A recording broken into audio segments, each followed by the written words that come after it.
Non, c'est parce que souvent sénégalais yi dañuy juger très hâtivement man bi ma nekk xale Mamadou sama maam dafa ma doon naan balu Dakar ya.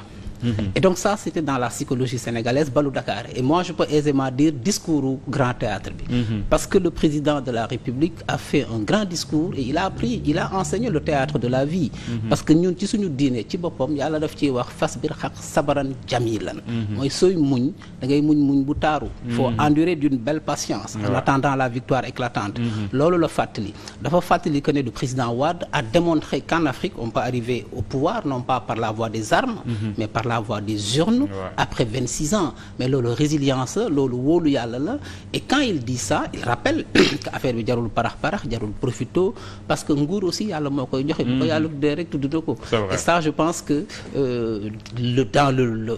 en tout cas dans l'enceinte du grand théâtre le président a fait une grande leçon du grand théâtre de la vie parce que àdduna bi nous sommes aujourd'hui ici demain on ne sera pas là li ci gën mooy mu rafete suñu loxo pendant le temps où on est qu'on laisse une mention honorable sur les langues de la postérité et qu'on seetlu président Bassirou Diomaye Diakhar Faye la façon dont il gère les affaires de l'État la façon dont il est conscient des responsabilités qui pèsent sur ses épaules de conduire les destinées de cette belle nation qu'il a héritée et loolu moom fàttali na ko le Sénégal n'est pas né en 2024 donc il a hérité d'une belle nation bâtie par des pères fondateurs avec la résilience d'un peuple et avec une maturité démocratique donc képp ku xalaat nga mën nga ñëw salfaañe loolu ci des ambitions personnelles da ngay nax sa bopp et heureusement que le président nous rappelle cela chaque matin mu doon lu am solo certains disaient à tort ou à raison que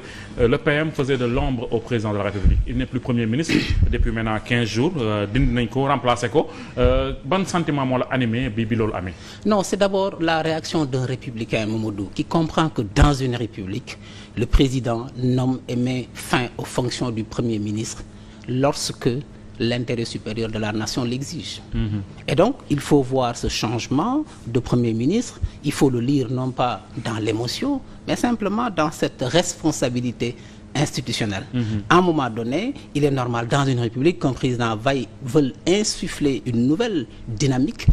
d'efficacité gouvernementale, de clarification institutionnelle, parce qu'il fallait faire une clarification institutionnelle aussi, Mamadou, et de loyauté. Clarification institutionnelle. C'est la loyauté institutionnelle. Vous savez, on est dans un gouvernement qui est un organe collégial. Le gouvernement, il est collégial. La première règle dans un gouvernement, c'est dans un régime semi-présidentiel, parce que nous sommes dans un régime parlementaire. Dans la charte fondamentale du Sénégal, notre constitution, c'est le président qui détermine et qui conduit et qui fixe la politique de la nation. Un Premier ministre, il doit être un exécutant, il doit être un chef d'orchestre pour coordonner une équipe gouvernementale. Donc, à cet égard, la première chose, c'est la loyauté institutionnelle. C'est-à-dire qu'on ne peut pas être un Premier ministre dans un régime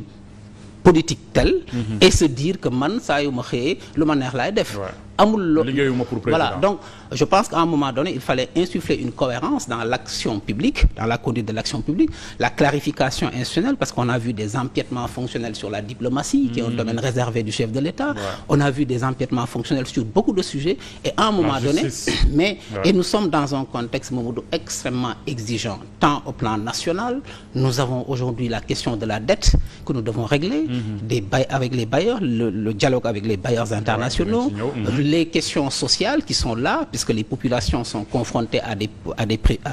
des difficultés et il y a aussi un contexte international qui est extrêmement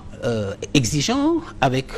les problèmes géopolitiques que nous connaissons on est dans un monde de vent contraire Mamadou et quand c'est comme ça les États les pays qui réussissent ce sont les pays qui ont une cohérence institutionnelle mobilisée derrière une vision présidentielle parce que et encore une fois Mamadou si le projet est impersonnel c'est ce que nous avons entendu c'est ce que le régime Pastef a vendu aux Sénégalais si un projet est impersonnel le projet doit survivre aux hommes doit survivre aux tensions et doit survivre naturellement aux ambitions personnelles. Mais justement est-ce que le président mi ngi ci projet boobu ba tey parce que ñi koy reprocher détracteurs yi c'est ce qu'ils disent en fait li ñuy wax mooy dañoo fal nit pour que justement mu taxawal projet bi mais à travers les actes qu'il est en train de poser dafa mel ne il est plus dans autre chose que exécution fondamentalement Mamadou le projet c'est quoi c'est de bâtir un Sénégal souverain juste et prospère à horizon 2050 voilà ce qui est le projet et ce cap-là le président lui-même et son premier ministre l'a rappelé on ne change pas de cap on change de méthode dans la façon de gouverner et donc le cap il est là le cap c'est le Sénégal il nous faut et heureusement vous savez Mamadou